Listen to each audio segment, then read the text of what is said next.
In this video lecture of chapter number 10 which is magnetic effect of electric current, आज हम जो topic discuss करने वाले that is called as moving coil galvanometer. इसको हम short में MCG भी बोलते हैं, that is moving coil galvanometer.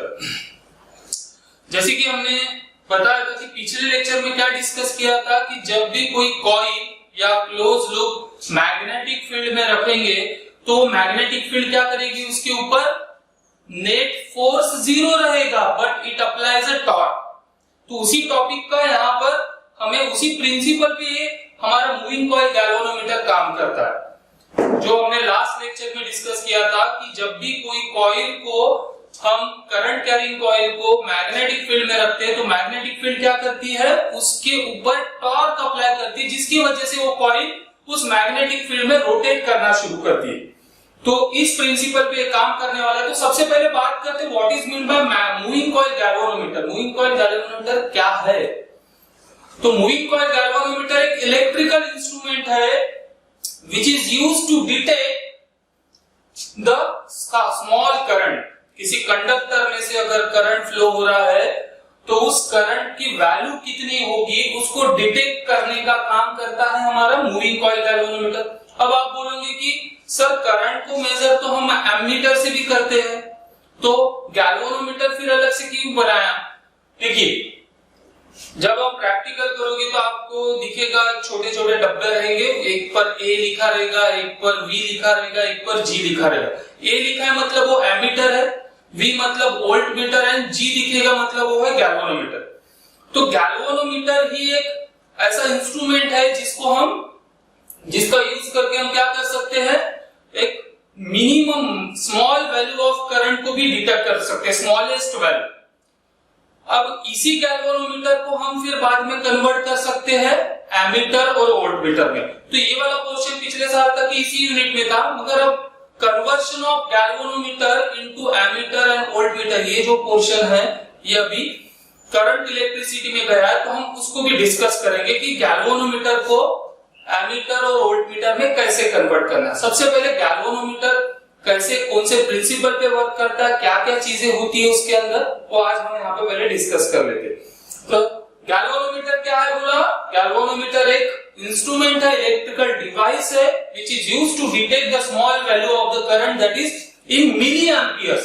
यहाँ पे 10 एम्पियर 20 एम्पियर की बात नहीं होगी, 10 milliampere, 5 milliampere, 20 milliampere, इतने स्मॉल वैल्यू ऑफ करंट को हमारा गैल्वानोमीटर क्या करने वाला है, डिटेक्ट करने वाला है। बात करते हैं प्रिंसिपल की, कौन से प्रिंसिपल पे वर्क करता है, अभी थोड़ी देर पहले बताया, जो हमने लास्ट लेक्चर में डिस्कस किया था।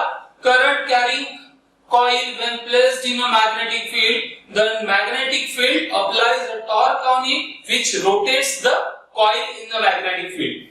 तो देखिए, it works on the principle of torque on a current carrying coil kept in a magnetic field. जब भी हम किसी करंट कैरिंग कॉइल को मैग्नेटिक फील्ड में रखेंगे तो मैग्नेटिक फील्ड उसके ऊपर क्या अप्लाई करता है बच्चों? टॉर्क। और टॉर्क की वजह से रोटेशन होता है, बराबर? फोर्स की वजह से लीनियर मोशन और टॉर्क की वजह से रोटेशन होता है। तो इस प्रिंसिपल पे ये वर्क करने वाला है। अब बात करते हैं कि मूविंग कॉइल गैल्वानोमीटर को बनाने के लिए क्या क्या चीजें लगती है, इस कंस्ट्रक्शन को हम यहाँ पे डिस्कस करेंगे। तो जैसे कि ये डायग्राम निकाली हमारी बोर्ड पर, इस बोर्ड में देखो बीच में क्या दिख रहा है, सिलेंड्रिकल शेप का कोई ऑब्जेक्ट दिख रहा है, that is nothing but soft iron core. एक आयरन से बना हुआ एक सिलेंड्रिकल शेप का मटेरियल होता है। इसको हम इसके अंदर एक फेरोमैग्नेटिक मटेरियल, आपको पता हमने मैग्नेटिज्म में डिस्कस किया है, फेरोमैग्नेटिक पैरामैग्नेटिक। तो फेरोमैग्नेटिक कौन सा मटेरियल है जो स्ट्रांगली मैग्नेटाइज होता है, which allows the magnetic lines of force to flow through it, है ना? फेरोमैग्नेटिक सब्सटेंस याद आ रहा होगा, जो स्ट्रांगली मैग्नेटाइज होता है किसी मैग्नेटिक फील्ड में रखने के बाद। तो उस तरह का एक मटेरियल से बना हुआ एक सिलेंड्रिकल शेप का एक सॉफ्ट आयरन कोर लगा हुआ रहता है बीच में। उसके बाद क्या दिख रहा है यहाँ पे, अगर ध्यान से देखोगे तो यहाँ पर एक रेक्टेंगुलर फ्रेम लगी हुई रहती है। उस रेक्टेंगुलर फ्रेम के ऊपर क्या करते हैं हम, नंबर ऑफ वायर के फेरे लगाते हैं, बाउंड करते, वायर को उसके ऊपर हम बाउंड करते हैं, यानी उसी को हम कॉइल बोलेंगे। ऐसे नंबर ऑफ टर्न्स यानी नंबर ऑफ फेरे यानी उनको बोलेंगे हम नंबर ऑफ टर्न्स। जितने ज्यादा नंबर ऑफ टर्न्स होंगे उसका भी इफेक्ट वहां पर गिरने वाला। तो पहले क्या बोला, एक आयरन कोर है, उसके ऊपर एक रेक्टेंगुलर शेप की एक कॉइल लगी हुई है। अब इस कॉइल का एक एंड कहां पे लगा है, ऊपर में।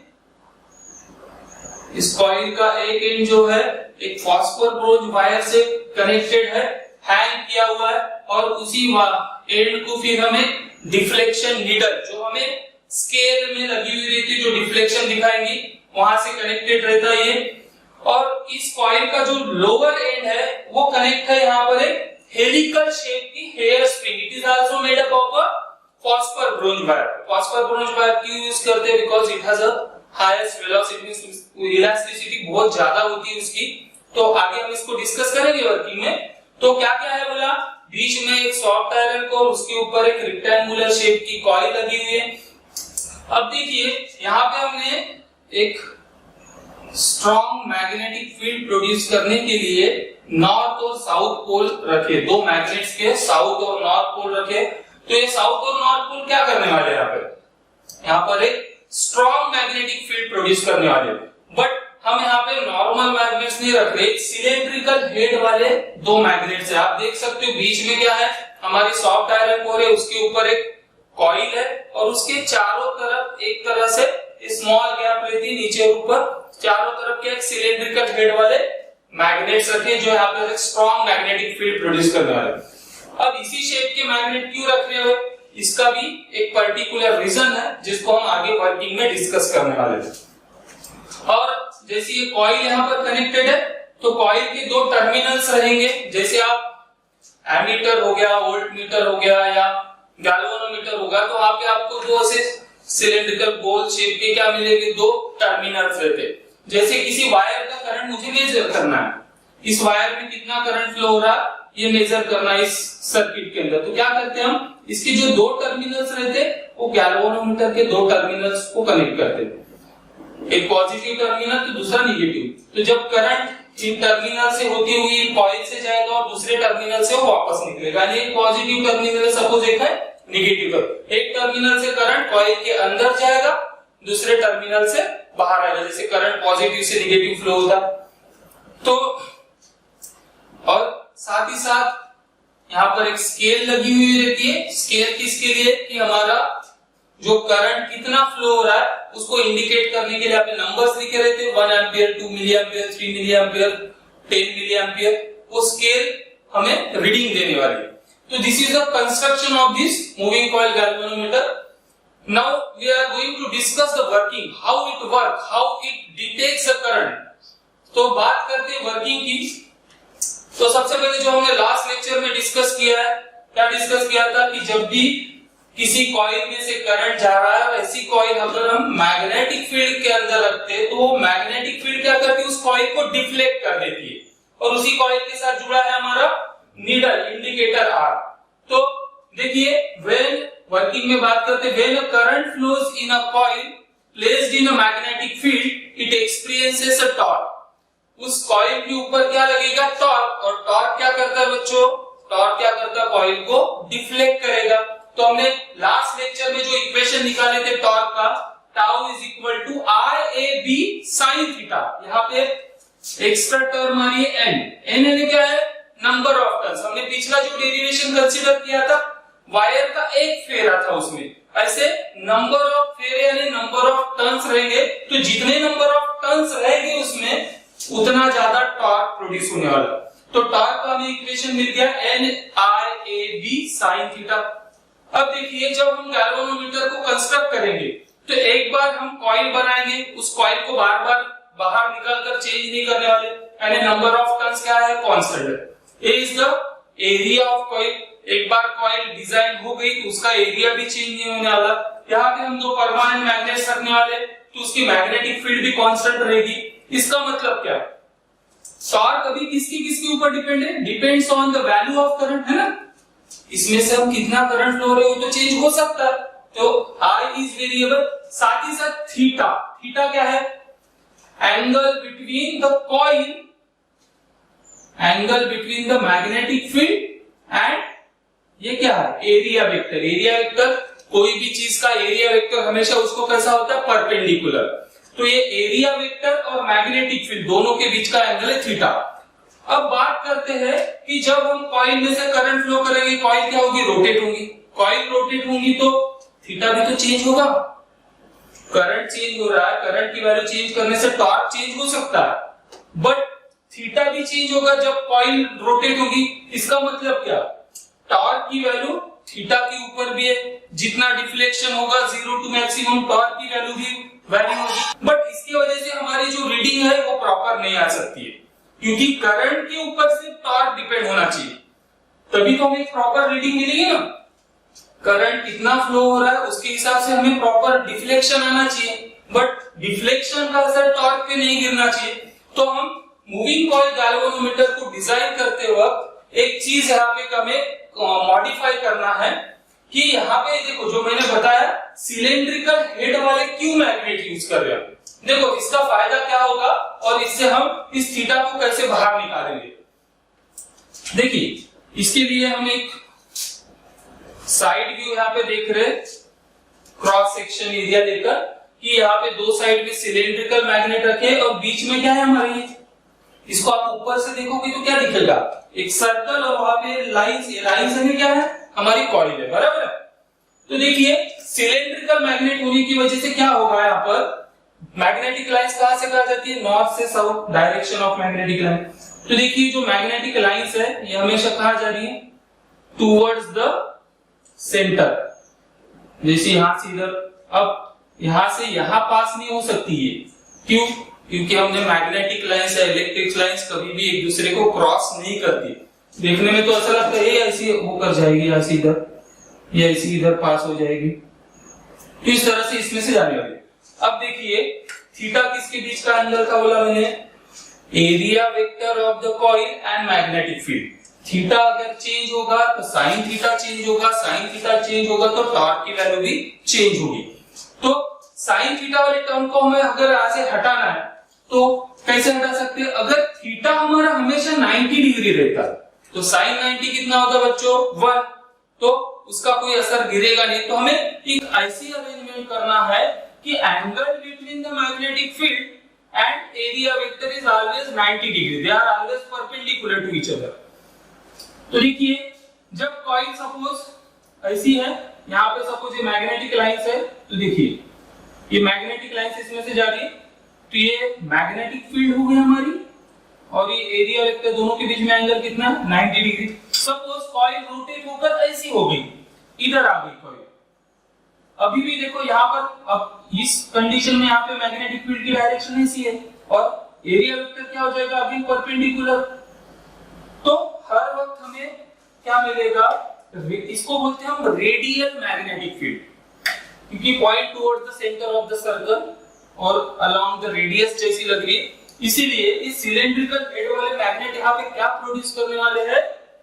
क्या प्रोड्यूस करने वाले हैं? Radial magnetic field. Radial magnetic field का यूज क्या होने वाला है? साइन थीटा की वैल्यू वो कर देगा 1।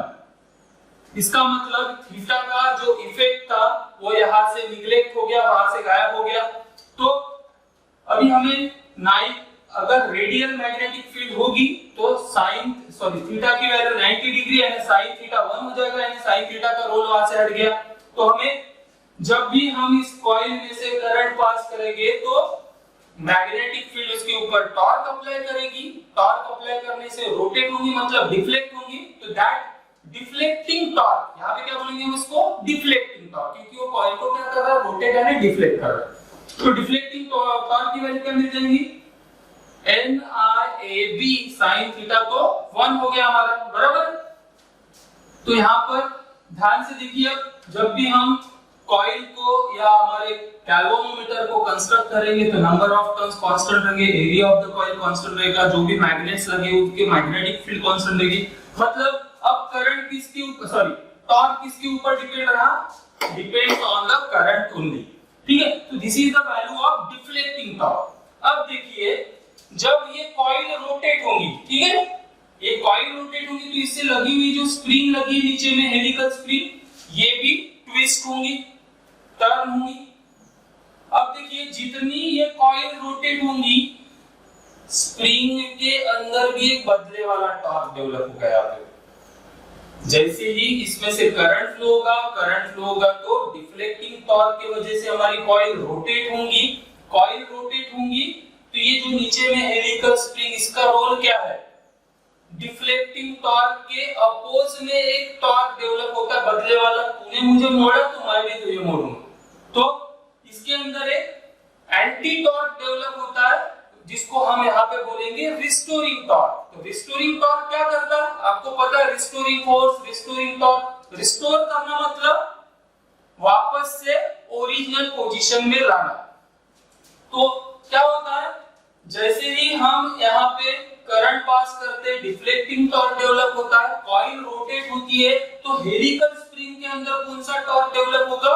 Restoring torque. अब रिस्टोरिंग टॉर्क क्या करेगा? जैसे ही कॉइल में से करंट जाना बंद होगा, देखिए इधर ध्यान दो, जैसे ही इस कॉइल में से करंट फ्लो होना जीरो हो जाएगा, डिफ्लेक्टिंग टॉर्क जीरो होगा। अब डिफ्लेक्टिंग टॉर्क जीरो हुआ तो उसको वापस कौन लाएगा अपनी जगह पर? ये जो नीडल लगी है वापस से जीरो पे कब आएगी? कब? ये रिस्टोरिंग टॉर्क उसको वापस लाएगा। तो हमेशा याद रखना, जितना डिफ्लेक्टिंग टॉर्क डेवलप होगा उतना ही equal and opposite restoring torque develop होता है इस हेलिकल स्प्रिंग में। जो करंट, जैसे ही करंट की वैल्यू, गैल्वेनोमीटर में फ्लो होने वाले करंट की वैल्यू जैसे ही जीरो हो जाएंगी, ये रिस्टोरिंग टॉर्क क्या करेगा? इसको रिस्टोर कर देगा, वापस से जीरो पर इस डिफ्लेक्शन नीडल को ला देगा। तो आपको एक चीज हमेशा याद रखना, जितना डिफ्लेक्टिंग टॉर्क डेवलप होगा उतना ही equal and opposite restoring torque develop. अब मुझे बताओ कि रिस्टोरिंग टॉर्क कितना डेवलप होगा? ये किसके ऊपर डिपेंड है? कॉइल जितना डिफ्लेक्ट होंगी उतना ही उसके अपोजिट वाला रिस्टोरिंग टॉर्क डेवलप होगा। Means restoring torque is directly proportional to the deflection. बराबर है? देखो एक दूसरे से लिंक है ये पूरे। जितना डिफ्लेक्शन होगा उतना जितना डिफ्लेक्टिंग टॉर्क डेवलप होगा वो उतना कॉइल को डिफ्लेक्ट करेगा। कॉइल जितनी डिफ्लेक्ट होगी, स्प्रिंग मुड़ेंगी तो स्प्रिंग उतना ही इक्वल एंड अपोजिट क्या करने वाली? रिस्टोरिंग टॉर्क डेवलप करेगी। Means the value of this restoring torque is directly proportional to deflection. जितना डिफ्लेक्शन होगा उतना उसके अंदर रिस्टोरिंग टॉर्क डेवलप होगा। So therefore इस प्रोपोर्शनलिटी साइन को हटाने के लिए हम यहाँ पर एक कांस्टेंट लेते हैं, तो tau restoring torque is equal to क्या मिल गया हमें? K phi। इस कांस्टेंट को हम ट्विस्ट कांस्टेंट भी बोलते हैं। क्या बोलते हैं इसको? इसको हम ट्विस्ट कांस्टेंट भी इसका एक नाम है। तो हमें एक नया इक्वेशन मिला किसका? रिस्टोरिंग टॉर्क का। अब जैसे कि मैंने अभी बताया थोड़ी देर पहले कि डिफ्लेक्टिंग टॉर्क और रिस्टोरिंग टॉर्क कैसे होते? Equal and opposite, magnitude wise they are equal. So from equation 2 and 3 we can compare to these two equation. So हमें अभी पहले जैसे बताया कि deflecting torque is equal to क्या होने वाला? Restoring torque. तो डिफ्लेक्टिंग टॉर्क की वैल्यू यहां से पुट कर देंगे NIAB, और रिस्टोरिंग टॉर्क कितना है? K phi। दोनों इक्वेशन को कंपेयर करने के बाद हमें phi इज इक्वल टू क्या मिलेगा? K को इधर ला लो, NAB/K into R। अब देखिए डिफ्लेक्शन और करंट के बीच में यहाँ पे रिलेशन दिख रहा है। अगर नंबर ऑफ टर्न्स कॉइल बनाते हो एक बार करेंगे, वो कांस्टेंट है, area of the coil constant है, मैग्नेटिक फील्ड कांस्टेंट है, ये तो कांस्टेंट ही है। तो डिफ्लेक्शन किसके ऊपर डिपेंड है? Depend on the current. जितना करंट उस मूविंग कॉइल गैल्वेनोमीटर से फ्लो होगा उतना उसके अंदर क्या दिखेगा? डिफ्लेक्शन। बराबर है? So deflection is proportional to the current. इस तरह से मूविंग कॉइल गैल्वेनोमीटर क्या करता है कि किसी भी कंडक्टर में या किसी भी सर्किट में कितना करंट फ्लो हो रहा है उसके हिसाब से हमें डिफ्लेक्शन दिखाता है, और उस डिफ्लेक्शन से हमें पता चलता है कि उस सर्किट में कितना करंट फ्लो हो रहा है। तो moving coil galvanometer is one of the most important electrical instrument which is used to detect or used to measure a small value of current in milliampere. ठीक है? So thank you very much.